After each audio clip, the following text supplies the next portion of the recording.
दोस्तों, यह शे महल है। लद्दाख क्षेत्र का पहला राजमहल है। आज से 1000 साल पहले बनाए गए हैं। इस स्थान का वास्तविक नाम शैल है। वर्तमान समय में भाषा के ह्रास के कारण इसे शय कहा जाने लगा है। इसे शय या शैल कहने का कारण यह है कि यहाँ स्थित पथरीला पहाड़ क्रिस्टल की तरह सफेद है। इसी विशेषता के कारण राजा का महल और आसपास का गांव शैल कहलाया। शय महल क्षेत्र में चट्टानों पर बनी पंचध्यानी बुद्ध की अत्यंत प्राचीन और अद्भुत प्रतिमाएं हैं।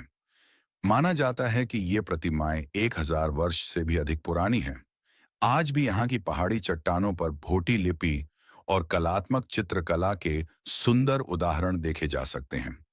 ये सभी शिल्पकृतियां लगभग 1000 वर्ष पहले 11वीं शताब्दी में प्रसिद्ध अनुवादक रिनचेन झांगपो द्वारा बनवाई गई थी। शय गांव क्षेत्र में उनके मार्गदर्शन में बनाए गए कई स्तूप और पत्थर की मूर्तियां आज भी दिखाई देती हैं। शय गांव लद्दाख की पहली राजधानी था। इस सफेद पथरीले पहाड़ की चोटी पर लद्दाख के पहले राजा लाचेन पालक येगोन ने 11वीं शताब्दी में शासन किया। उनका शासन लगभग 1000 ईस्वी से 1025 ईस्वी तक रहा। इसी अवधि में उन्होंने इस सफेद चट्टान पर लद्दाख का राजमहल और किला बनवाया। इस महल को शेल खार कहा जाता है। पहले महल और किले के अवशेष, जिनमें इसकी दीवारें भी शामिल हैं, आज भी पहाड़ी चट्टान के ऊपर स्पष्ट रूप से देखे जा सकते हैं। लाचेन पालक येगोन ऊपरी तिब्बत के कीदे निमागोन के 3 पुत्रों में सबसे बड़े थे। कहा जाता है कि कीदे निमागोन तिब्बती शाही वंश के वंशज थे। बाद में 17वीं शताब्दी में जब राजा देलदान नामग्याल लेह के 9 मंजिला महान महल में निवास करते थे, तब उन्होंने अपने पिता सेंगे नामग्याल की इच्छाओं की पूर्ति की।